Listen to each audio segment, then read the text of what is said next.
በሰማያዊ ስፍራ ያለህ ሁሉ ልታደርግ ዘንድ የሆንክ ታላቅና ኃያል አምላክ ስለ ዛሬው የከሳት ጊዜ በጌታችን በኢየሱስ ስም እናመሰግናለን። አሜን።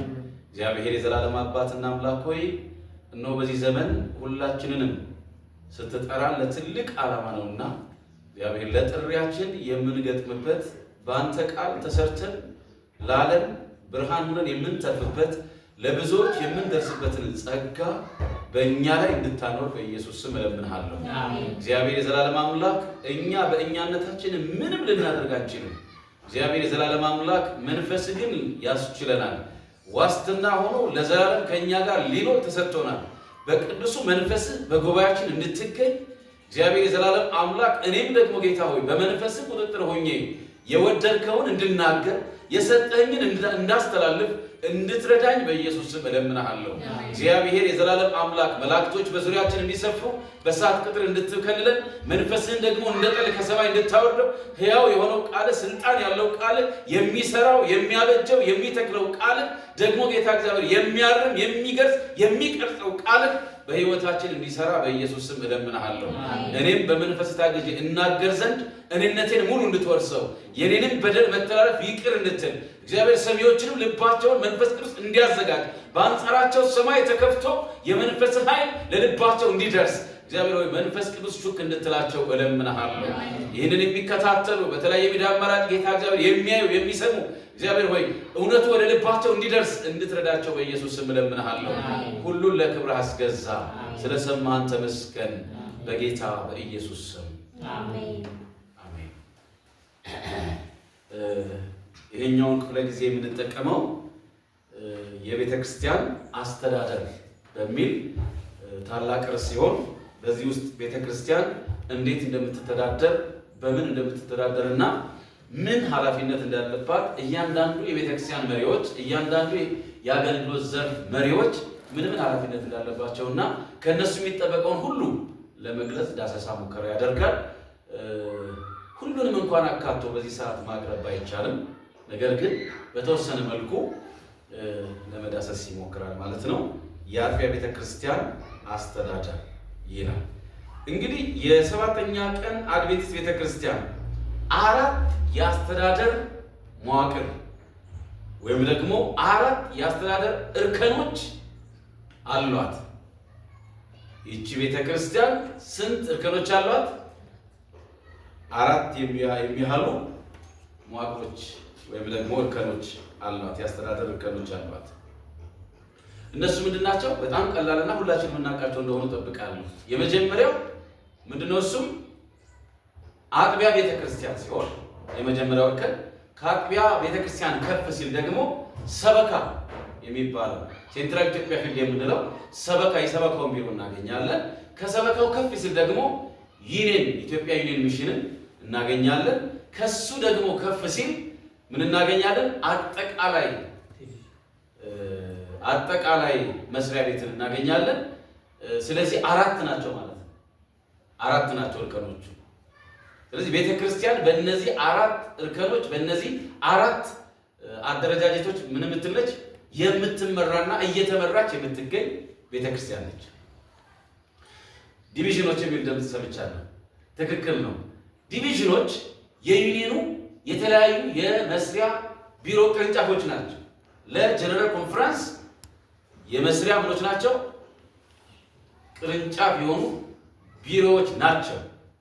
ልክ እንደዚያው ለሰበካው እንደ ብራንች ቢሮ ሆነው የሚያገለግሉት ዞን መሪዎች ይባላሉ። ስለዚህ የሚካተቱት በስንት ነው? እርከኖቹ በአራት የሚካተት ሲሆን አጥቢያ ቤተክርስቲያን፣ ሰበካ፣ ከዛ ደግሞ ዩኒየን፣ ከዛ ደግሞ ጀነራል ኮንፈረንስ የምንለው አጠቃላይ መስሪያ ቤት ወይም አጠቃላይ ኦፊሶች ማለት ነውና ኦፊስ ማለት ነውና በእነዚህ አራት እርከኖች ቤተክርስቲያን ትተዳደራለች፣ ትመራለች። እንግዲህ እነዚህ አከፋፈሎች እነዚህ እርከኖች ስራውን በተቀላጠፈና በተሳካ ሁኔታ ለማራመድ የሚጠቅሙ በመሆናቸው ደግሞ በእግዚአብሔር ወዶ የመረጠው መንገድ እንደሆነ በትንቢት መንፈስ ተረጋግጧል።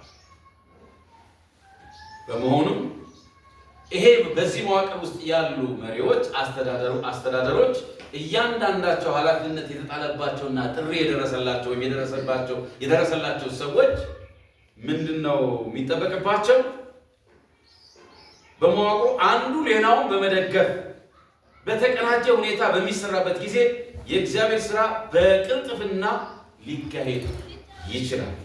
እሱ ብቻ ሳይሆን አንዱ ከሌላኛው ወይም ደግሞ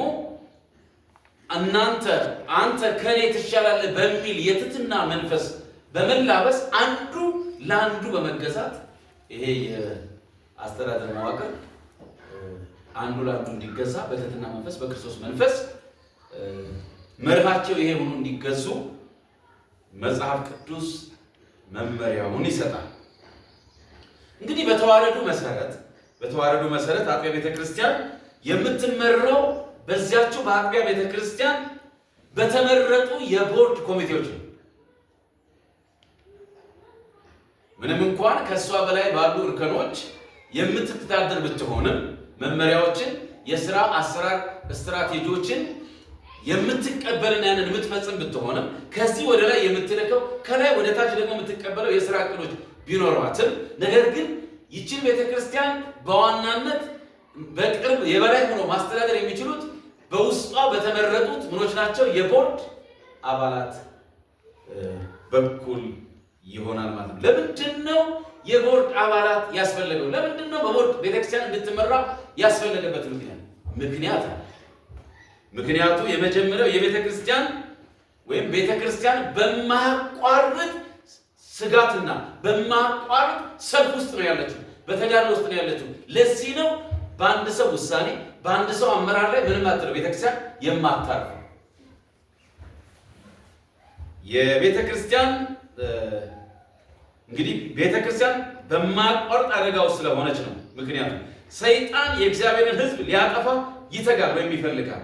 በዚህ ሁኔታ ታዲያ በአንድ ሰው አስተሳሰብና በአንድ ሰው ፍርድ ላይ መተማመን አይቻልም። የክርስቶስ ተከታዮች እንደ ቤተክርስቲያን ተደራጅተው እና ደንቦች፣ ዲሲፕሊኖች ወይም ደግሞ መመሪያዎች፣ ተግሳጾችን እንዲኖሯቸው እግዚአብሔር ይፈልጋል።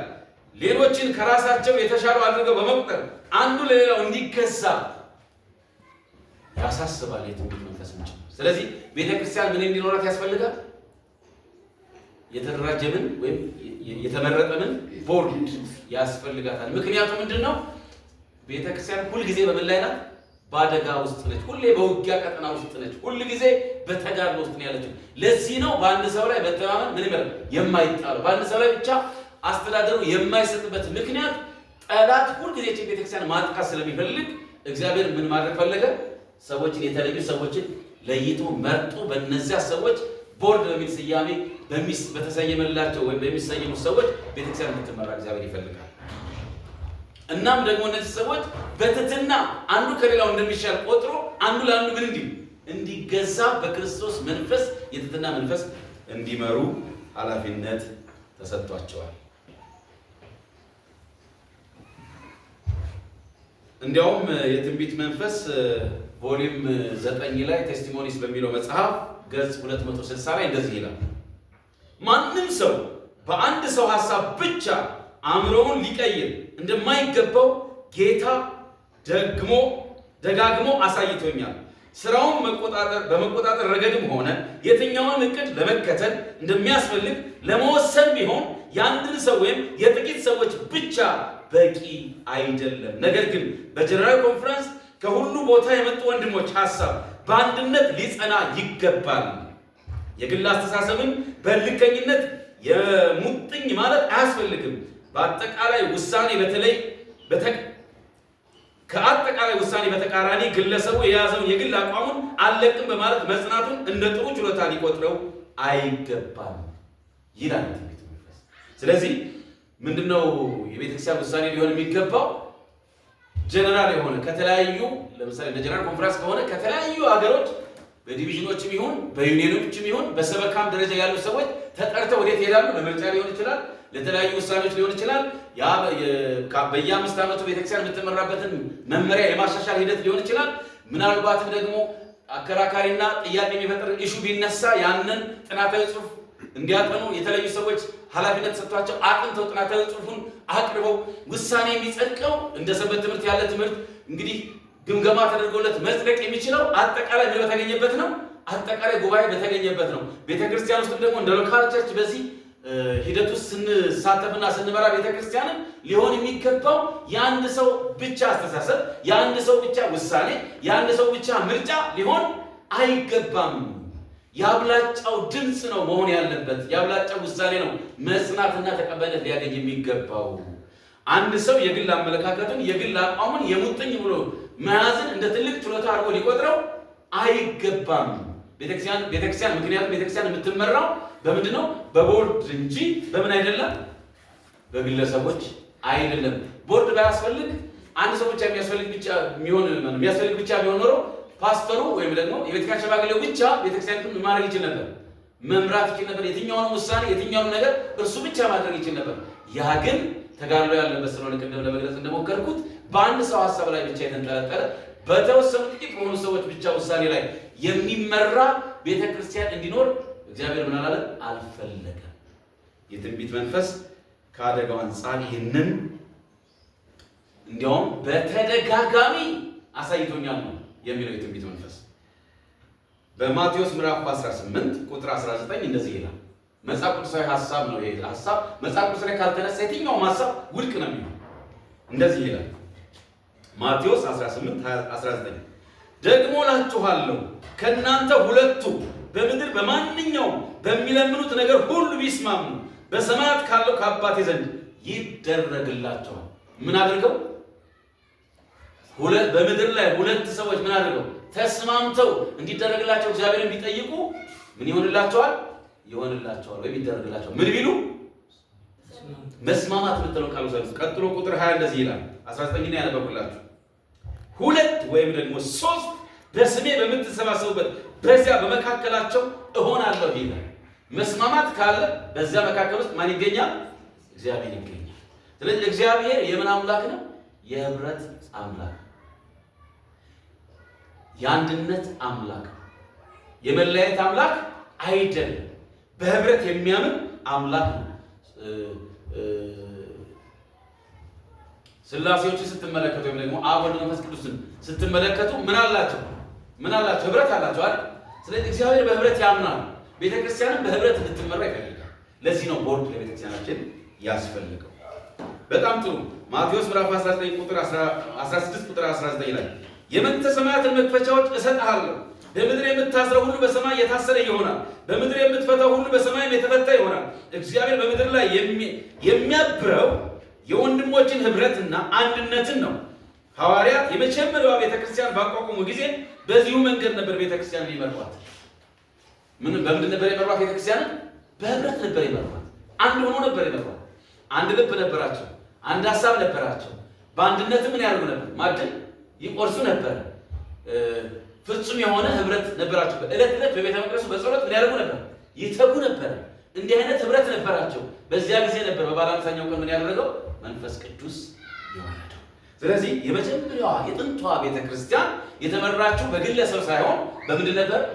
በህብረት ነበር የተመራችው። ስለዚህ መጽሐፍ ቅዱሳዊ መሰረት ያለው ሐሳብ መሆኑን በዚህ ማየት ትችላላችሁ። በሐዋርያት ሥራ ምዕራፍ 14 ቁጥር 13 እንደዚህ ይላል። ስለ ቤተክርስቲያን ሲናገር ሳለ በቤተክርስቲያኑ ሽማግሌዎችን ከሾሙላቸው በኋላ ጦመውን ከጸለዩ በኋላ ላመኑበት ለጌታ አደራ ሰጧቸው። እነ ጳውሎስ በቤተክርስቲያን ውስጥ የሚመሩ ሰዎችን ምኖችን መረጡ ይላል? ሽማግሌዎችን መረጡ። ከዛ በኋላ ግን ጾመው እጃቸውን ጭነው ከጸለዩላቸው በኋላ ለሚያምኑበት ወይም ላመኑት ለጌታ አደራ ሰጥተዋቸው ወደ ሌላኛው ስፍራ ለወንጌል ስራ ምናሉ ሄዱ ይላል። ስለዚህ ቤተክርስቲያንን በአንድ ሰው ብቻ ሳይሆን በብዙ ሰዎች እንድትመራ ኃላፊነት ሰጥተው እጅ ጭነው ጸልየው እንደሄዱ ታያላችሁ። ስለዚህ ብዙ ጊዜ እኛ የማናደርገው ግን ማንዋላችን የሚያዘው ምንድነው? በተመረጡ ጊዜ ተመራጮች ምንድነው የሚሆነው? አንደኛ ሽማግሌዎች፣ ዲያቆናት በተለይ ለነዚህ ደግሞ እጅ ጭኖ የመጸለይ ግዴታ እንዳለብን መጽሐፍ ቅዱስም ይናገራል፣ ማኑዋልም ያስቀምጣል። የቤተክርስቲያን መመሪያ ብዙ ጊዜ ግን አንተ ደብረዋል። ልምዱ ስለሌለ የሚደፍ ብዙ ጊዜ ነው። ግን ይሄን ልናደርገው ይገባል። መጽሐፍ ቅዱስ ላይ ይናገራል። እንደገና ደግሞ ማኑዋላችን የቤተክርስቲያን መመሪያ አጠንክሮ ይናገራል። ስለዚህ እጅ ጭነን በመጸለይ ለጌታ ስራ ለጌታ ራሱ ለመንፈስ ቅዱስ እንደዚህ ሰዎች አሳልፈን መስጠት ይኖርብናል። እንግዲህ ከስራ ኃላፊነታቸው መካከል አንዱ ቤተክርስቲያንን ምን ማድረግ ነው? መንጋውን መጠበቅ ነው። እነዚህ የቤተክርስቲያን መሪዎች መንጋውን መጠበቅና መንከባከብ ማሳደግ ነው የቤተክርስቲያን መሪዎች ድርሻ። በቤተክርስቲያን ውስጥ የተመረጡ ሽማግሌዎች፣ ዲያቆናት፣ ሌሎችም ዲፓርትመንቶች በዋናነት ምን እንዲሉ ነው የሚፈለገው? ቤተክርስቲያንን መንከባከብ፣ መጠበቅና ማሳደግ ነው። እናም ቀጥሎ እንደዚህ ይላል። ይሄ ነው በዚህ ርዕስ ዙሪያ መንከባከብ፣ መንጋውን መጠበቅ፣ ማሳደግ በሚለው ርዕሰ ጉዳይ ላይ ዘርዘር ያሉና ሰፋ ያሉ ሀሳቦችን ማንሳት እንችላለን። እንዲህ ይላል ጳውሎስ ይህንን አስመልክቶ ሲናገር ሳለ በሐዋርያት ሥራ ምዕራፍ 20 ከቁጥር 17 እስከ 28 ድረስ እንደዚህ ይላል። ጳውሎስ ወደ ቤተ ክርስቲያን ሽማግሌዎችን ልኮ አስጠራቸው ይላል፣ የተመረጡት። ከዛ ምን እንዳላቸው እንመልከት። ካስጠራቸው በኋላ እንደዚህ አላቸው። ወደ እርሱም በመጡ ጊዜ እንዲህ አላቸው፣ ወደ እስያ ከገባሁበት ከመጀመሪያ ቀን ጀምሮ በትህትና ሁሉና በእንባ ከአይሁድም ሴራ በደረሰብኝ ፈተና ለጌታ እየተገዛው ዘመኑን ሁሉ ከእናንተ ጋር እንዴት እንደኖር እናንተው ታውቃላችሁ። ቁጥር 21 ወደ እግዚአብሔር ዘንድ ንስሐና በጌታችን በኢየሱስ ክርስቶስ ማመንን ለአይሁድና ለግሪክ ሰዎች እየሰበኩ በጉባኤያችሁ በቤታችሁ አወራሁላችሁ፣ አስተማርኳችሁ እንጂ ከሚጠቅማችሁ አንዳችስ እንኳን አላስቀረሁባችሁም። ጳውሎስ በእስያ ላሉት ቤተክርስቲያንና በእስያ ውስጥ ለተሾሙት ኤጲስቆጶሳቶች ወይም ደግሞ እረኞች፣ ለእረኞቹ ለመንጋው ጠባቂዎች በዚህ በእስያ ምድር ከመጣው ጀምሬ ምን አደርግ ነበር አለ? የሚጠቅማችሁን ትምህርት በምኩራባችሁ በቤታችሁ ምን አደርግ ነበር? አወራላችሁ፣ አስተምራችሁ፣ እነግራችሁ ነበር። ከሚጠቅማችሁ ነገር አንዳች ምን አላልኩም? አላስቀረውም። እንዲያውም በእንባ ስለ ክርስቶስ እየታገስኩ መከራውን እየተቀበልኩ ምን አደርግ ነበር? በትህትና እናንተን ለማብቃት እተጋ ነበረ። በትህትና እና ደግሞ ምን አለ? ንስሐ እንድትገቡና ደግሞ በክርስቶስ ኢየሱስ ሰዎች ምን እንዲሉ እንዲያምኑ ወንጌልን ምን አደርግ ነበር? እሰብክ ነበር ይል ነበርና እነዚህ ሰዎች ምን ያደርግናቸው ነበር? ዕለት ዕለት እየመገበ እያስታጠቀ እያሰለፈ ያሰማራቸው ነበር። ስለዚህ የመሪዎች ትልቁ ሚናና ድርሻ ቤተክርስቲያን አሰልጥኖ ወደ ስራ ምን ማድረግ ነው? ማሰማራት ነው ትልቁ ድርሻቸው። የመጡትን ደግሞ ምን ማድረግ ነው? የተማረኩትን የመጡትን በክርስቶስ ያመኑትን ምን ማድረግ ነው? በትምህርት ማሳደግና ማብቃት ነው ለወንጌል ስራ። ይሄ ነው የቤተክርስቲያን ትልቁ ድርሻ። በነገራችን ላይ ከዋናው ተልእኳችን ቤተክርስቲያን ከዋናዋ ተልእኳ ፈቀቅ ያለች ትመስላለች። በብዙ ድካም፣ በመሪዎች ድካም፣ በፓስተሮች ድካም፣ በውስጥ ባሉ አስተዳደሮች ድካም፣ በብዙ ምክንያት ቤተክርስቲያን ልትሰራ በተጠበቀባት ልክ እየሰራች አይደለችም። በመሆኑም ቀጥሎ እንደዚህ ይላል። የጥንቷ ቤተክርስቲያን የመጽሐፍ ቅዱስን ትምህርትና ልምምድ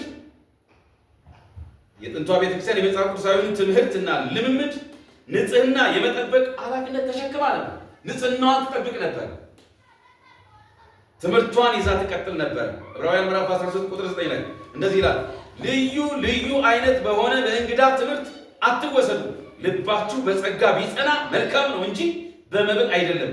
በዚህ የሚሰሩት አልተጠቀሙም። እና ይላል ለመብል የሚሰሩ ለዚህ ዓለም ነገር የሚሰሩ ምን አሉ? አልተጠቀሙም። ስለዚህ በምን ጽኑ አለ? በጸጋው ጽኑ። በእውነት ላይ ጸንታችሁ ምን አድርጉ? ቁሙ። በእንግዳ ትምህርት ምን አታድርጉ? አትወሰዱ ይላልና የጥንቷ ቤተክርስቲያን በእንግዳ ትምህርት እንዳይወሰዱ መምህሮቿ ምን ታደርግ ነበር? ተግታ ንጽህናዋን በመጠበቅ እውነትን አጥብቃ በማስተማር መንጋዎቿ ምን ታደርግ ነበር? ትጠብቅ ነበር። እንዲያውም ግሳጼ ሁሉ ትሰጥ ነበር። ቤተክርስቲያን እርማት ወይም ዲሲፕሊንን ወይም ተግሳጽን በዕብራውያን ምዕራፍ 13 ቁጥር 17 ላይ ትሰጥ ነበር። ይቺ ቤተክርስቲያን የመጀመሪያው የጥንቷ ቤተክርስቲያን ትክክለኛውን የመጽሐፍ ቅዱስ አስተምሮ በተመለከተ መመሪያ ትሰጣለች፣ ታስተምራለች። ትክክለኛውን ትምህርት የሚቃወሙትን ደግሞ ምን ታደርጋለች? ትቃወማለች። ያቺ ቤተክርስቲያን ይህ ኃላፊነት በግል ቤተክርስቲያኒቱ በግል አንዱ ግለሰብ ከማስተማር ከመምከር ከመገሰጽ ጀምሮ እስከ አገልግሎት ማገድ ድረስ በመዝለቅ ትልቅ ስልጣንና ኃላፊነት ከመለኮት ተቀብላለች እቺ ቤተክርስቲያን። ስለዚህ ስልጣን ያላት እግዚአብሔር የሰጣት የመራት ታላቅ ተቋም ናት እቺ ቤተክርስቲያን። ቤተክርስቲያናችንን ከዚህ ባሻገር ከመገሰጽ ከማስተማር ከማሳደግ ከመጠበቅ ባለፈ ምን ታደርጋለች? አባሎቿን ምን ታደርጋለች? በትንንሽ ቡድኖች አደራጅታ እርስ በርሳቸው እንዲነፋፈቁ እርስ በርሳቸው እንዲጠያየቁና ከዚህ ሁሉ በላይ ደግሞ የተሰጣትን ተልእኮ ወደ ዳር ለማድረስ ተልእኮዋን ለመፈጸም እንድትችል ትልቅ እና አይነተኛ መንገድ ነው በትንሽ ቡድን ማድረግ መደራጀት። አንደኛ መጽሐፍ ቅዱሳዊ ነው። ኢየሱስ ስንት አድርጎ ነበር የሚልካቸው? 72ዎቹ ስንት አድርጎ ላካቸው ይላል? ሁለት አድርጎ ላካቸው ይላል። ደግሞ በተለይ ቅድሟ ቤተክርስቲያን የመጀመሪያዋ ቤተክርስቲያን ምን ታደርግ ነበር? በቤት ለቤት አምልኮ ምን ይሉ ነበር? ያከናውኑ ነበር። በትንሽ ግሩፖች የተደራጁና የተዋቀሩ ነበሩ። በዚህም መልኩ ደግሞ ብዙ ነፍሳትን መድረስ ይችሉ ነበር። ዛሬም ቤተክርስቲያን ይህንን ሜትድ ብትጠቀም ብዙ ነፍሳትን የማትረፍ ዕድል ታገኛለች። ምክንያቱም ግለሰቦችን ነው ምንትሉ ቀጥታ የምታገኟቸው ጎረቤቶች ናቸው የምታገኟቸው። በዚያ በቤታቸው የምታደርጉት የአምልኮ ስነ ስርዓት የወንጌል ስራ ስርጭት የመካፈል የመሳተፍ እድሉ የሰፋ ነው የሚሆነው። እውነቱን የመስማትና የማግኘት እድል ያገኛሉ እና ቤተክርስቲያን ተልእኮዋን ለመፈጸም የሚረዳት አይነተኛና በጣም ወሳኝ የሆነ መንገድ ሆኖ ታገኙታላችሁ። ግን የሚያሳዝነው ይህንን ሜትር ቤተክርስቲያን ለመቀበል ብዙ ጊዜ ስትዘገይና ዳዳ ስትል ነው የምትመለከቷት። በሶስት ከፍለን በአራት ከፍለን የተወሰነ ያክል ስንንቀሳቀስ ነበር አይደል? ነገር ግን ከዛ በኋላ የሆነውን መግለጽ አልፈልግም። ሁልጊዜ ቅስቀሳ እንፈልጋለን፣ ሁልጊዜ የሚያተጋን እንፈልጋለን። በእርግጥ እውነት ነው፣ ሁሌም ማቋረጥ የሌለበትና ሊተገበር የሚገባ ነው። አሁንም ቢሆን እሱን ስራ ወደፊት ልንገፋና ልናስከትለው የሚጠበቅብን እንደሆነ ልናስብ ያስፈልጋል። እንዲህ ይላል መጽሐፍ ቅዱሳችን ሲናገር ሳለ በዛው በሐዋርያት ሥራ ምዕራፍ 20 ከቁጥር 17 እስከ 28 ባልኳችሁ እንዲህ ይላል፣ በገዛ ደግሞ የዋጃትን የእግዚአብሔርን ቤተክርስቲያን ተጠብቁ ዘንድ ምን ታደርጓት ዘንድ? በገዛ ደግሞ የዋጃትን የእግዚአብሔርን ቤተክርስቲያን ተጠብቁ ዘንድ መንፈስ ቅዱስ እናንተን ጳጳሳት አድርጎ ለሾመበት ለመንጋው ሁሉና ለራሳችሁ አድርጎ ተጠንቀቁ። መንፈስ ቅዱስ ምን አድርጓችኋል? እናንተ ኤጲስቆጶስ አድርጎ ምን አድርጓችኋል? ሾማችኋል። እረኛ ማለት ነው። ኤጲስቆጶስ እረኛ አድርጎ ምን አድርጓችኋል? ቤተክርስቲያንን እንድታስተዳድሩ ቤተክርስቲያንን እንድትመሩ መንፈስ ቅዱስ ለይቷችኋል። እግዚአብሔር ወይም ክርስቶስ ኢየሱስ በደሙ ለገዛ ቤተክርስቲያኑና ለራሳችን ምን ማድረግ አለብን? መጠንቀቅ። ምክንያቱም እንዲህ ይላል፣ ከሄድኩ በኋላ ይላል ጳውሎስ፣ ለመንጋው የማይራሩ ጨካኞች ተኩላዎች እንደሚገቡባችሁ ደቀ መዛሙርትንም ወደ ኋላ ይስቡ ዘንድ ጠማማ ነገርን የሚናገሩ ሰዎች በመካከላችሁ እንዲነሱ እኔ አውቃለሁ። ቤተክርስቲያንን የሚጎትቱ መሪዎችን የሚይዙ የሚጎትቱ ወደ ኋላ የሚያስቀሩ በተኩላ የተመሰሉ በመናፍስቱ የተወከሉና መልእክት ይዘው የሚመጡ ለቤተክርስቲያን ሰዎች እንደሚነሱ በእናንተ መካከልም እንደሚመጡ አውቃለሁ። ግን ምን አድርገዋል? ለራሳችሁ ለቤተክርስቲያን ምን አድርጉ? ተጠንቀቁ አለ ጳውሎስ። ስለዚህ የመሪዎች ዋናና ትልቁ ድርሻ፣ የሽማግሌዎች ዋና ድርሻ፣ የቤተክርስቲያን ፓስተሮች፣ መሪዎች ትልቁ ዋናው ድርሻ ቤተክርስቲያንን ከሐሰት ትምህርት ማድረግ ነው፣ መጠበቅ ሲሆን መምኖቿን ደግሞ በእውነተኛው አስተምሮ ምን ማድረግ ነው? መግቦ ማሳደግ ነው፣ ማስታጠቅ፣ ለወንጌል ስራ እንዲሰማሩ ማብቃት ነው የቤተክርስቲያን ትልቁ ስራዋና ተልእኮዋ። ቁጥር 31ኛው ላይ እንደዚህ ይላል ጳውሎስ፣ ስለዚህ 3 ዓመት ሌሊትና ቀን በእንባ እያንዳንዳችሁን ከመገሰጽ አላቋረጥኩም። ያንን እያሰባችሁ ትጉ አለ ጳውሎስ። ሲመክራቸው እነዚህ ከእስያ የተሰበሰቡትን ሽማግሌዎች ሰብስቦ ሲመክራቸው፣ ሲያስተምራቸው፣ ሲገስጻቸው ምንድን ነበረ? ለ3 ዓመት እናንተን ከመገሰጽ ምን አላልኩም? አልቦዘንም። እናንተን ለማስተማር፣ እናንተን ለማረም፣ እናንተን ለማብቃት ምን አላልኩም? እተጋ ነበር። ቢያንስ ያንን ትጋቴ ተመልከታችሁ እናንተ ምንዋችሁ ማለት ትጓሉ። የምትተጉ መሆን አለባችሁ፣ ለቤተ ክርስቲያን የምትተጉ መሆን አለባችሁ በሚል ጳውሎስ አጥብቆ እንደውም ምንድነው ያለው? በእንባ ነው ያለው። ለ3 ዓመት በምን በእንባ። አሁን እንደዚህ አይነት ኃላፊነት ተሰምቶን በእውነት የቤተ ክርስቲያን ጉዳይ ግድ ብሎን ጉዳያችን ሆኖ እስከ እንባ ደርሰን ረፍት ነስቶን እንቅልፍ አሳቶን በጸሎት የተጋንበት ቃሉን በመመርመር እንደ ቤሪያ ሰዎች የተጋንበት ለብዙዎች ነፍሳት መዳን ግድ ብሎን ዋጋ የከፈልንበት ጊዜያችን የሰዋንበት አለ። በዚህ ልክ እየተሰማን እየተንቀሳቀሰን እንዳለ ነው የሚሰማችሁ። እግዚአብሔር ይርዳል። ማንም በቂና ብቁ የሆነ ሰው የለም። እግዚአብሔር ግን ብቁ ሊያደርግ ይችላል። እሱ ያስነሳን። እሱ ቢያስነሳን እንቅልፍ እንኳን የለንም። እሱ መንፈሱ ሲነካን ያኔ እንኳን ዝም ማለት አይሆንልንም። እግዚአብሔር ራሱ በዚህ ዘመን ይቀስቅሰን። እህቶቼና ወንድሞቼ፣ የሰው ቅስቀሳ የትም አያደርስም። እግዚአብሔር ራሱ ግን ለስራው ያስነሳል። እንግዲህ ቤተክርስቲያን ይህንን የመሰለ ትልልቅ ኃላፊነት ያለባት ሲሆን እንደ ጀነራል ነው አሁን የተመለከተው። አሁን ደግሞ አንድ ባንድ የተወሰኑት ነገሮችን ሁሉንም ዲፓርትመንት ባይሆን የተወሰኑ ዲፓርትመንት ለመንካት እንሞክር። እንዴት ነው የሚመረጠው ቤተክርስቲያን? የቤተክርስቲያን መሪዎች እንዴት ነው መሰየም ያለባቸው? እንዲህ ይላል።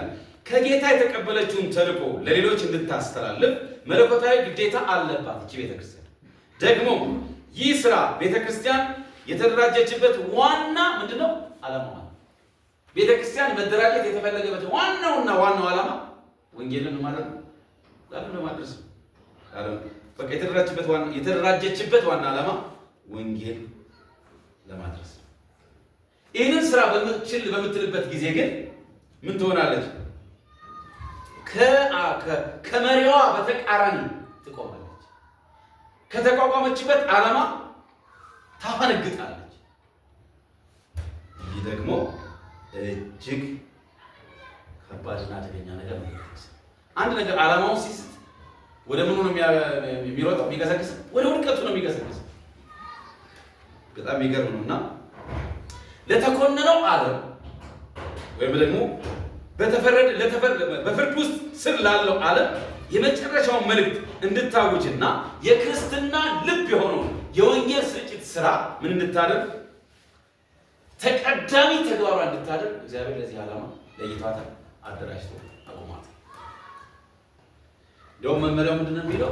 ቢያንስ ይላል በ3 ወር ውስጥ አንድ ጊዜ ስብሰባ፣ በየወሩ ቢያንስ በቀላሉ 3 ስብሰባ ይኖራል። በየወሩ አንድ ስብሰባ ስለሚሆን ከዚህ ውስጥ በ3 ወር ጊዜ ውስጥ አንደኛው ስብሰባ መሆን ያለበት የሚለው መመሪያው ስለ ወንጌል ስራ እንቅስቃሴ ምን እናደርግ በሚል ውይይት መደረግ እንዳለበትና እንዴት ወንጌል መሰራት እንዳለበት በዚያ ጉዳይ ላይ መማክርቱ ሊወስን ሊመክርና አቅጣጫ ሊያስቀምጥ እንዲያስፈልግ ወይም እንደሚገባው ይህም ኃላፊነቱ እንደሆነ ማኑዋላችን መመሪያችን ያዛል። በነገራችን ላይ የቤተክርስቲያን ማኑዋል ሳይሆን ያለን የሚለው ሂዱ ወደ ዓለም ሁሉ ወደ ፍጥረት ሁሉ የሚለን ማን ነው? መጽሐፍ ቅዱስ ነው አይደል? ስለዚህ ቤተክርስቲያን ለቤተክርስቲያን የተሰጠው ይሄ ተልእኮ በመለኮት ሲሆን ይህንን የወንጌል እውነት ምን እንድናደርግ ነው? ለዓለም እንድናደርስ ነው። ሌላ ምንም መደራጀት ያስፈለገበት ትልቁ ምክንያት እሱ ነው። ማምለክ ሌላኛው ተጨማሪ ምክንያት ሊሆን ይችላል። እሱን ማገልገል፣ ማምለክ። ነገር ግን ዋናና ጭብጥ ሀሳብ ተልእኮ ለዓለም ለማድረስ ነው። ለተኮነነው ዓለም ሊጠፋ ላለው ዓለም ብርሃኑን እንድንደርስ ነው። ግን ያለነው በመጀመሪያና በመጨረሻው ዘመን ፍጻሜ ላይ እንደመሆኑ ለክርስቶስ ዳግም ምጽአት ቤተክርስቲያን ሌሎች ሰዎችን ምን ማድረግ አለባት? ማዘጋጀት አለባት። በዚህም እንቅስቃሴዋ ለታላቁ ጩኸት እንኳን እስከ ማደግ ምን ማለት አለባት? ከፍ ማለት ይጠበቅባታል። ለታላቁ የወንጌል ስራ እንቅስቃሴ ለታላቁ ጩኸት ለሚባለው በመከራው ዘመን ልናስተጋባው ስለሚገባ ከባቢሎን እንዲወጡ ልናቀርበው ስለሚገባው የጥሪ ድምፅ ልናስተጋባ ስለሚገባው እውነት እስከዚያ ድረስ ልታድግ ይገባታል። መፍጠን እንዳለብኝ ይሰማኛል። እሺ፣ ስለዚህ ቤተክርስቲያን ከምታወጣቸው እቅዶች ሁሉ ቅድሚያ ስፍራ መያዝ ያለበት የወንጌል ስራ ስርጭት መሆን አለበት። ለተፈጻሚነቱ የመላ ምዕመናን ተሳትፎ እጅግና ወሳኝ የሆነ አይነተኛ ዘዴ ነው። አይነተኛ የሆነው ዘዴ ቤተክርስቲያንን መማረክ ነው። አባላትን በሙሉ ለወንጌል ስራ እንዲሳተፉ ማድረግ፣ በትንሽ ቡድኖች አደራጅተው። የቤተክርስቲያን መሪዎች መሰየምን በተመለከተ የተሰጡ ምክሮች ለመሰየም እያንዳንዱ ዲፓርትመንት አለ። የወንጌል ቤተክርስቲያን ሽማግሌዎች፣ የጸሐፊዎች፣ የገንዘብ ያዦች፣ እንደገና የግል ወንጌል ስራ እንቅስቃሴዎች መሪ ኃላፊ፣ የጸሎት ዲፓርትመንት መሪ ኃላፊ፣ የሴቶች መንፈሳዊ ሕይወት አገልግሎት መሪዎች እና ሌሎችም እነሱን ለመሰየም የቀረበው አጠቃላይ ምክር ምን ይመስላል? ለታውቁት እንደዚህ ይላል።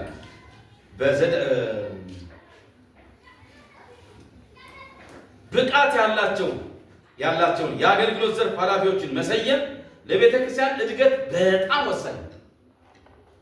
ቤተክርስቲያን እንድታድግ ምክንያት ይሆናል። በመሆኑ ቤተክርስቲያን ውስጥ ወንዶችና ሴቶች የተቀደሰውን ኃላፊነት ቢሸከሙና የተቀደሰውን ኃላፊነት እንዲሸከሙ በምትጠራበት ጊዜ ቤተክርስቲያን እጅግ ታላቅ ጥንቃቄ ማድረግ ይጠበቅባታል። ሰዎችን ስትሰይም ቤተክርስቲያን ልትወስድ የሚገባው ጥንቃቄ እጅግ ከፍ ያለ መሆን መቻል አለበት። ደግሞ ምን አይነት ሰዎችን? የተለዩ ሰዎችን ብለን መምረጥ የሚጠበቅባት። እስቲ ምን እንደሆነ አጠቃላይ መስፈርቱን እንመልከት። እንዲህ ይላል በዘጸአት 18:21 ላይ እንደዚህ ይላል፣ አንተም ከሕዝቡ ሁሉ አዋቂዎችን እግዚአብሔር የሚፈሩትን የታመኑ የግር ረብን ወይም አላግባብ የሆነ ጥቅምን የማይፈልጉትን ሰዎች ምረጥ ይላል። ስለዚህ ቤተክርስቲያን ልትመርጥ የሚገባው ምን አይነት ሰዎችን ነው? እንደዚህ አይነት የዚህ ዓለም ተገቢ ያልሆነን ጥቅም የማይፈልጉ፣ ጥቅምን የማያሳዱ፣ እግዚአብሔርን የሚፈሩ የታመኑ ደግሞ እግዚአብሔርን የሚፈሩ ሰዎችን እንዲህ ላይ ቀጥሎ ሐዋርያት 16:3 ላይ ወንድሞች ሆይ በመልካም የተመሰከረላቸውን በመልካም የተመሰከረላቸውን መንፈስ ቅዱስና ጥበብም የሞላባቸውን ሰዎች ከእናንተ ምረጡ፣ ለዚህ ጉዳይ እንሾማቸዋለን አለ ጳውሎስ። ይቅርታ ደቀ መዛሙርት ዲያቆናትን ሊመርጡ ሲሉ በጥበብ የተሞሉ በመንፈስ የተሞሉ በመልካም ዘንድ በሰዎች ዘንድ በመልካም ምን ያላቸው ምስክርነት ያላቸውን ሰዎች ለይታችሁ አምጡልን፣ እኛም ለዚህ ኃላፊነት ምን እናደርጋቸዋለን? እንሾማቸዋለን።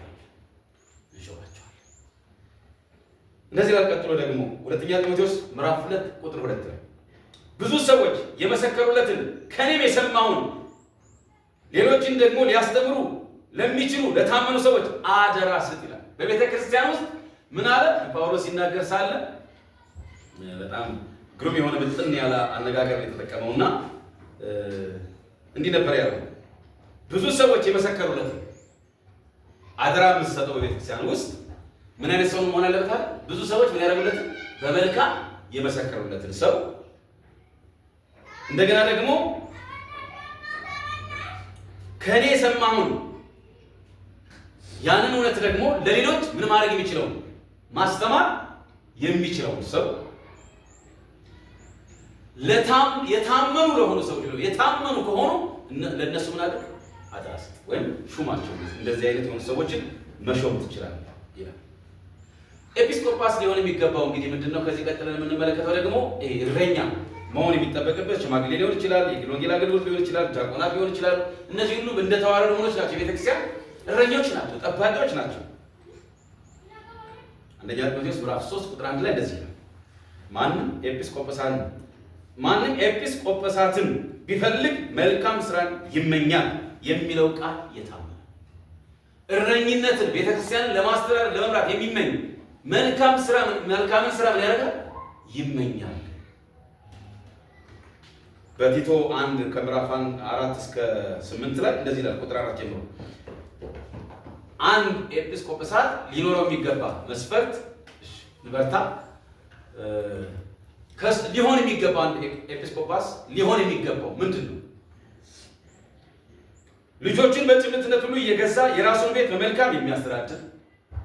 ቁጥር 6 የማይነቀፍ የአንዲት ሚስት ባል የሚሆን የሚያምኑ ልጆች ያሉት ስለ መዳራትም ስለ አለመታዘዝም የማይከሰስ ማንም ቢኖር ሹመው ይላል። እንደዚህ አይነት የሆነ ሰው ካገኘ ምን አድርገዋል ጳውሎስ? ሹመው። የማይከሰስ የማይነቀፍ የሚያምኑ ልጆች ያሉት የአንዲት ሴት ባል የሆነ ራሱን የሚገዛ እንደዚህ አይነት ሰው ካገኘ ምን አድርገው? ሹመው በቤተክርስቲያን ውስጥ።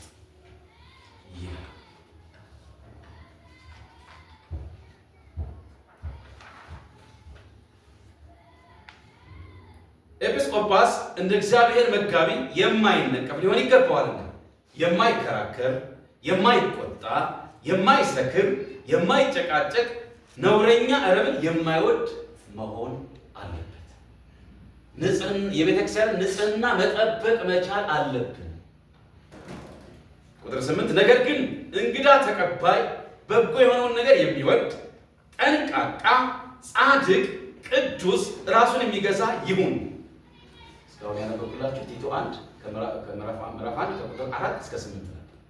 ስለዚህ አንድ ኤጲስቆጶስ ሊኖረው የሚገባ እነዚህን መስፈርቶች ማሟላት መያዝ ይጠበቅበታል። ቀጥሎ እንደዚህ ይላል ስለ ኤጲስቆጶስ ከሱ የሚጠበቀው ምንድነው? ኃላፊነቱ በቃልና በኑሮ በምንና በምን በቃል በእግዚአብሔር ቃልና በመኖርም ቢሆን በፍቅርም በእምነትም በንጽህናም ለሚያምኑት ምሳሌ ይሁን እንጂ ማንም ታናሽነትን ምን አድርገው አይናቅም። ስለዚህ አንድ ኤጲስቆጶስ ወይም አንድ እረኛ፣ አንድ የቤተክርስቲያን መሪ ወይም የቤተክርስቲያን ቦርድ መማክርት ምን ሊኖረው ይገባል? የቤተክርስቲያን ንጽህና ይጠብቅ ዘንድ ከሱ የሚጠበቀው ምንድነው? በቃል የተጋ መሆን አለበት። በኑሮ ምሳሌ መሆን አለበት።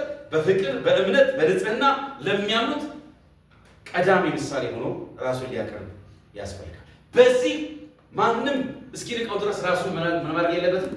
ለኃጢአት አሳልፎ መስጠት የለበትም። እስክመጣ ድረስ ይላል ጳውሎስ ለማንበብ ይላል በቃሉ ለመትጋት ለማንበብ ለመምከር ለማስተማር ምን አድርግ? ተጠንቀቅ። በቃ እንዲህ አይነት ሰዎች እንድንሆን ነው እግዚአብሔር የሚፈልገው። ለዚህ ነው ቤተክርስቲያን ይህን መንገድ በመከተል ፓስተር ብቻ አይደለም የሚማረው፣ ፓስተር ብቻ አይደለም የሚያስተምረው፣ ሰንበት ትምህርት ሁሉ የቤተክርስቲያን አባል የሚያስተምረው፣ ስብከት የቤተክርስቲያን አባል ነው የሚሰብከው። ሁሉም ተሳታፊዎች ናቸው፣ በወንጌል ስራ የሚሳተፉ ሁሉም ናቸው እንጂ ለተወሰኑ ሰዎች ብቻ የተቀመጠና የተሰጠ ድርሻ አይደለም። እና ቀጥሎ እንደዚህ ይላል፣ ለራስህና ለትምህርት ተጠንቀቅ፣ በእነዚህ ጽና፣ ይህንን ብታደርግ ራስህንም የሚሰሙህንም ምን ታደርጋለህ? ታድናለህ ይላል። አንደኛ ጴጥሮስ ምዕራፍ 4 ከቁጥር 12 እስከ 16። አንደኛ ጴጥሮስ ምዕራፍ 2 ቁጥር ከ3 እስከ 4 እንደዚህ ይላል፣ ለመንጋው ምሳሌ ሁን እንጂ ማህበሮቻችሁን በኃይል አትግሱ። በምን አትግሱ? በኃይል አትግሱ። የእረኞች አለቃ በሚገለጥበት ጊዜ የሚያስፈልገውን የክብር አክሊል ትቀበላላችሁ ይላል። ስለዚህ ኢየሱስ ምን አለ ለደቀ መዛሙርቶቹ? ያ አሕዛቦች እንደሚያደርጉት የበላይ ሆነው ገዢ ሆነው ምን እንደሚሉት እንደሚገዙት እንደነሱ በእናንተ መካከል ምን አይሁን አለ። ከእናንተ ጌታ መሆን የሚፈልግ ካለ ምን ይሆናል? ባሪያ ይሁን። ዝቅ ብሎ ምን ያለ ያገልግል ይላቸው ነበር። ስለዚህ አሁን በማህበሮቻችሁ ላይ ምን አታድርገዋል? በግድ ምን አትግዟቸው። ምን ሆኑላቸው? እንደው ምሳሌ ሆኑላቸው። ትሕትና ተላብሳችሁ ምሳሌ ሆናችሁ አስተዳድሯቸው፣ ምሯቸው ይላል። ይህንን የምታደርግ ከሆነ የክብርን አክሊል ከእረኞች አለቃ እረኞች እና ለቤተክርስቲያን እኛ የእረኞች አለቃ ማን ነው? እሱ ክርስቶስ ኢየሱስ ነው። የእረኞች አለቃ በተገለጠ ጊዜ የክብርን አክሊል ምን ታደርጋላችሁ? ከክርስቶስ ትቀበላላችሁ ይላል። በጣም ጥሩ። ከዲያቆናት ሌላ ምን ይጠበቃል?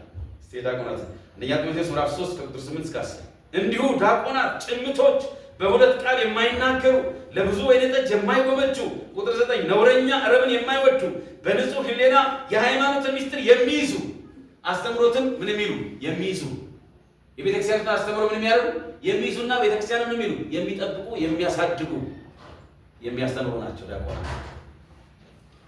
በሁለት ቃል የማይናገሩ፣ ሁለት ምላስ የሌላቸው፣ ለእውነት ብቻ የሚሰሩ የሚቆሙ መሆን ይጠበቅባቸዋል።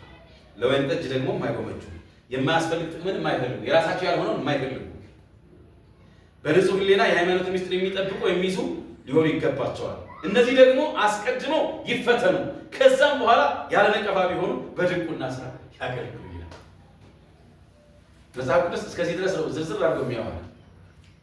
ስለዚህ ተፈትነው ይህንን ማለፍ ከቻሉ ነቀፋ ከሌለባቸው ከተመሰከረላቸው ምን ያደርጉ? በድቁና ያገልግሉ።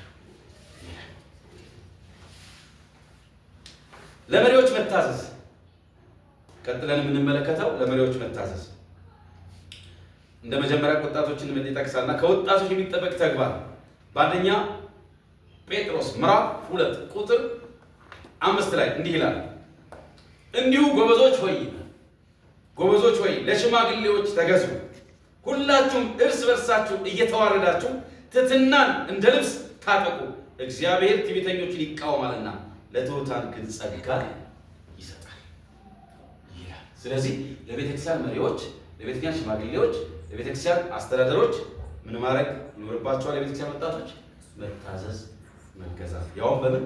ትሕትናን ለብሳችሁ ራሳችሁን በማዋረድ ዝቅ በማለት በክርስቶስ አይነት ትሕትና አንዱ ለአንዱ እንዲገዛ ያስቀምጣል። ቀጥሎ የቤተክርስቲያን አባሎችንም ያስቀምጣል። የሥራ ኃላፊዎችን ማክበር ከአማኞች የሚጠበቅ ተግባር ሲሆን የእግዚአብሔር ቃል የተናገሯችሁን ይላል በዕብራውያን ምዕራፍ 13 ቁጥር 7 እንደዚህ ይላል፣ የእግዚአብሔርን ቃል የነገሯችሁን ዋኖቻችሁን አስቡ። ምን የነገሯችሁን? የእግዚአብሔርን ቃል የነገሯችሁን ዋኖቻችሁን ወይም መሪዎቻችሁን ምን አድርጉ? አስቡ። መሪዎቻችሁን አስቡ። የኑሯቸውን ፍሬ እየተመለከታችሁ በእምነታቸው ምሰሏቸው። አንደኛ ቆሮንቶስ ምዕራፍ 11 ቁጥር 1 ላይ እኔ ያለ ጳውሎስ ክርስቶስን እንደመሰልኩ እናንተ ደግሞ እኔ ምሰሉ በሚል ኢየሱስ ጳውሎስ ተናግሮ ነበር። ለዋኖቻችሁ ታዘዙ፣ ተገዙ፣ ይህም በደስታ እንጂ በሐዘን አታድርጉት ይላል። ምክንያቱም እነርሱ ስለ ነፍሳችሁ ያያሉና መዳን ይተጋሉና ይላል። ጳውሎስ እየተራበ እየተሰደደ እየታሰረ በብዙ መከራ፣ በከተማ ስጋት፣ በበረሃ ስጋት፣ በወንበዴዎች ስጋት፣ በረሃብ ስጋት፣ በብርድ ዋጋ እየከፈለ እየጦመ እየተራበ እየተጠማ ለነፍሳት መዳን ምን ያደርግ ነበር? ይተጋ ነበር። ስለዚህ ዋኖቻችሁ ምን አድርገዋል? አስቡ። የኑሯቸውን ፍሬ እየተመለከታችሁ እነሱን መሰሏቸው እንጂ አትቃወሙ ይላል። ለእናንተ ለነፍሳችሁ የሚተጉ ናቸውና ለነፍሳችሁ ይተጋሉና። ሌላው ወደ መጨረሻው ሀሳብ እየደረስኩ ነው። የመጨረሻው እንደርስ ማነሳው አንድነትን የሚቃወሙ ሰዎች ኃላፊነት ላይ ለመቀመጥ ብቁ አይደሉም። አንድነትን የሚቃወሙ ሰዎች እንደው ይህን ጥቅስ እንደው ባትሰለቹና የመጨረሻም ስለሆነ እስቲ መጽሐፍ ቅዱስ የያዛችሁ ሁላችሁ እንድታወጡ እፈልጋለሁ። ዘኍልቍ ምዕራፍ 16 ከ1 እስከ 14 ቀድሞ ያወጣ ሰው ቢያነብልኝ በተረጋጋ ፍጥነት አንድ ሰው ቢያነብልኝ ደስ ይለኛል። ከዛ ወደ ፍጻሜ እናመጣለን መልእክቴ። ምናልባት ድካም ተሰምታችሁ ከሆነ በርታ ጨርሻለሁ።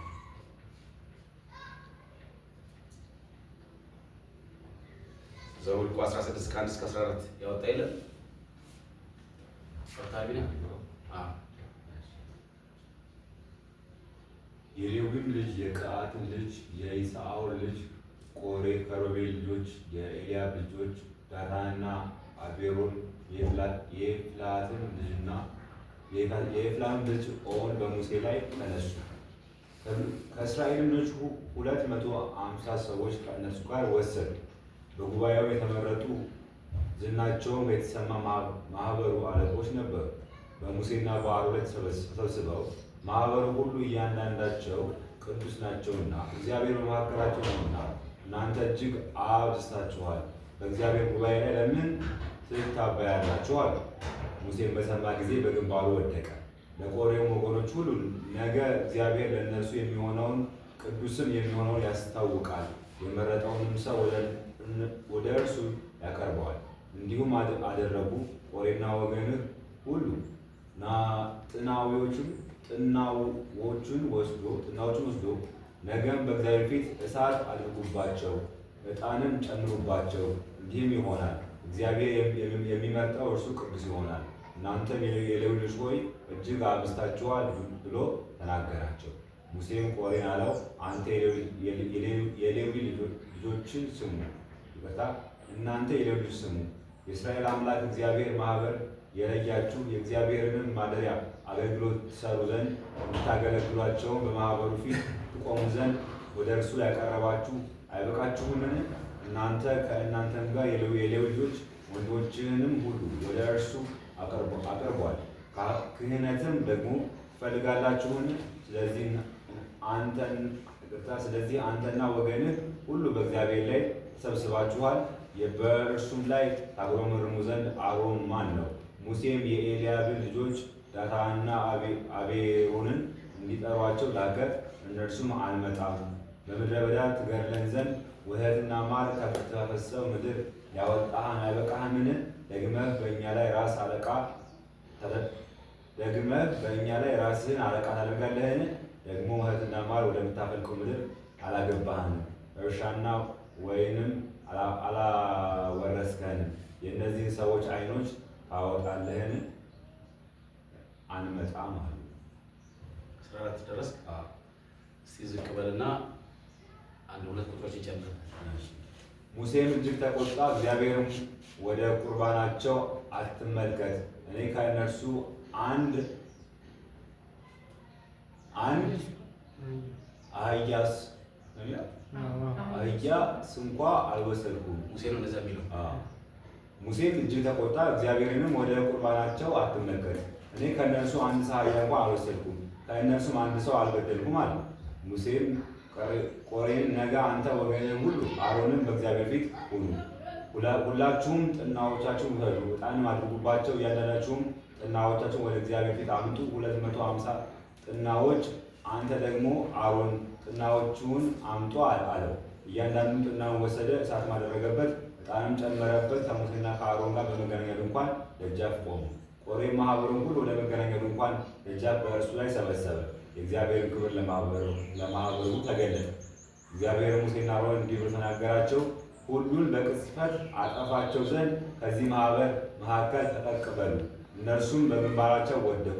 አምላክ ሆይ አንተ የሰው ሁሉ ነፍስ አምላክ፣ አንድ ሰው ኃጢአት ቢሰራ አንተ በማህበሩ ላይ ሁሉ ላይ ትቆጣለህን? አሉ።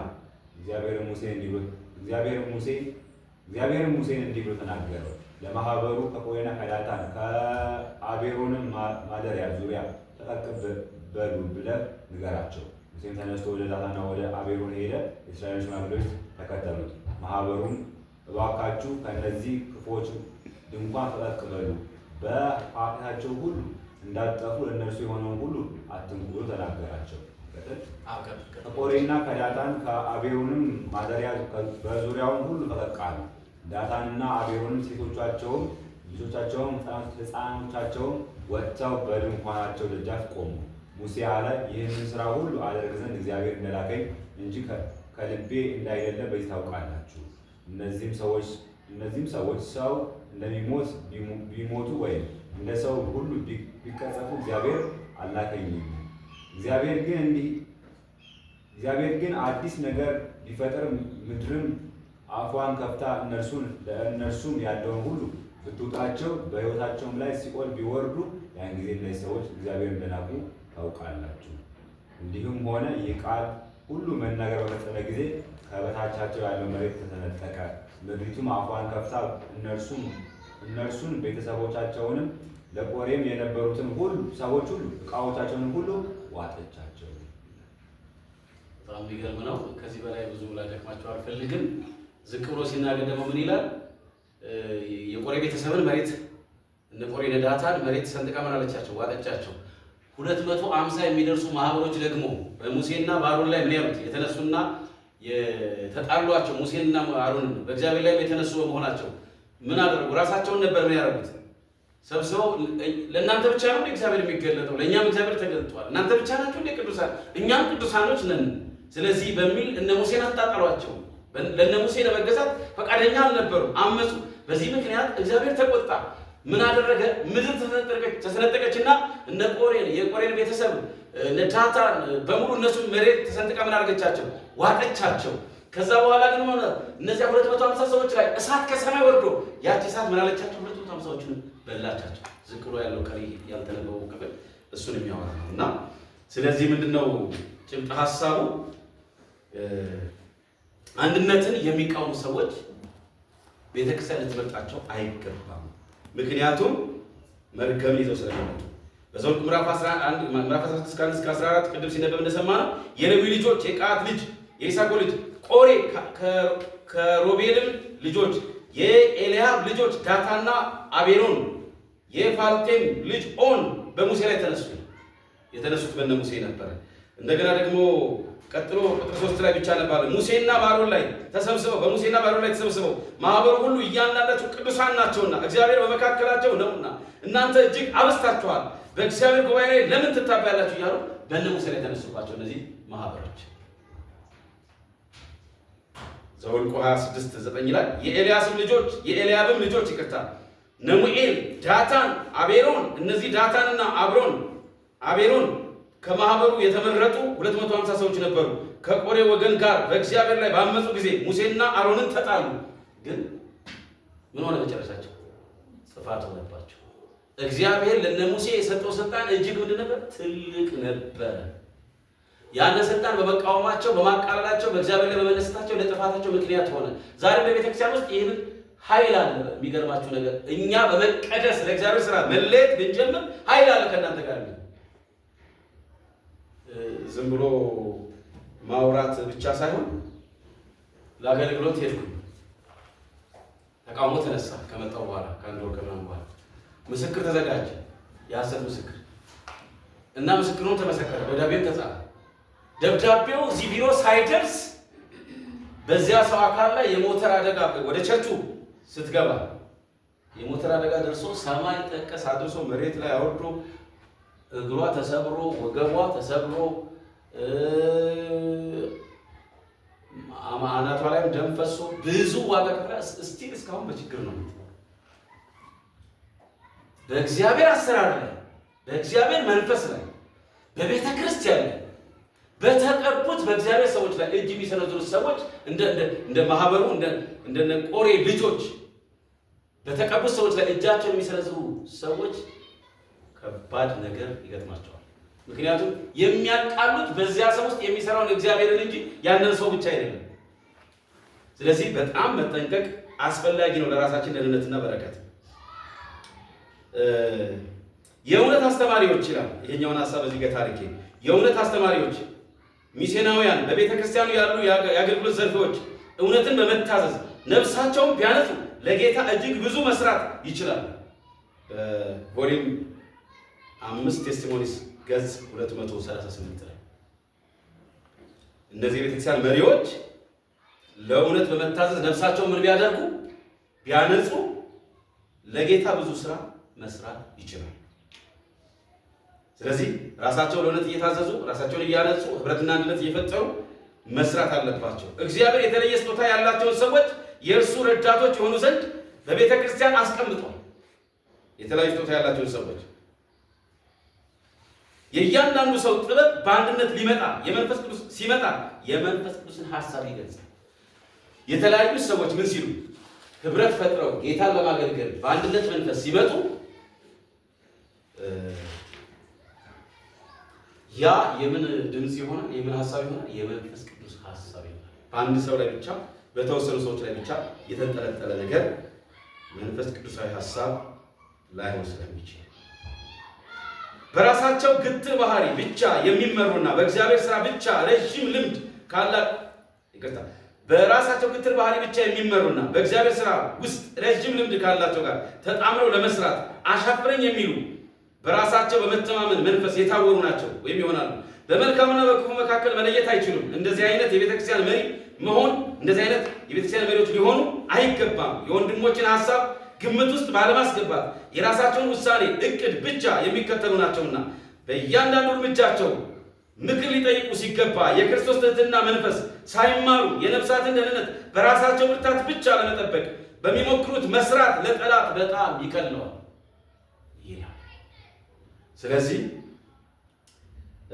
ከትንቢተ መንፈስ የተወሰደ ነው። ከሆነ መጽሐፍ ነው የወሰድኩት ይሄን ሐሳብ። መጽሐፉን በአጭር የተጻፈው ከዛ 279 ገጽ ላይ የተወሰደ ሐሳብ ነውና በራሳችን ብቻ መመራት የለብንም። በብዙሃኑ ድምፅ መዋጥ መያዝና መታመን በዛ መካተት ይኖርብናል። ስለዚህ በራሳችን ብቻ ልንደገፍ አያስፈልግም። ምክር መጠየቅ አለብን። ከክርስቶስ ትሕትና መማር አለብን። በራሳችን ብርታት ስራውን መጣል የለብንም። በእግዚአብሔር ኃይልና በእሱ ችሎታ መደገፍ ያስፈልጋል። አሻፈረኝ ማለት አያስፈልግም። ግትር በሆነ ባህሪም መያዝና መወጠር የለብንም። እንዲያውም የግል አመለካከታቸውን የመያዝ መብት እንዳላቸው ለሚያምኑ ብቻ ሳይሆን ይህንን አስተሳሰባቸውን በቤተክርስቲያን ላይ ለመጫን የሚሞክሩ ናቸው። የግል አመለካከት ግትር የሆነ ባህሪ ያላቸው ሰዎች፣ አንድነትን የሚቃወሙ ሰዎች፣ የህብረቱን ድምፅ የሚወጡ ሰዎች የራሳቸውን የግል አመለካከታቸውን የመያዝ መብት እንዳላቸው የሚያምኑ ብቻ ሳይሆን ያንን ደግሞ ምን ማድረግ የሚፈልጉ ናቸው? በቤተ ክርስቲያን ላይ በቦርዱ ላይ መጫን የሚፈልጉ ናቸው። እንደዚህ አይነት ሰዎች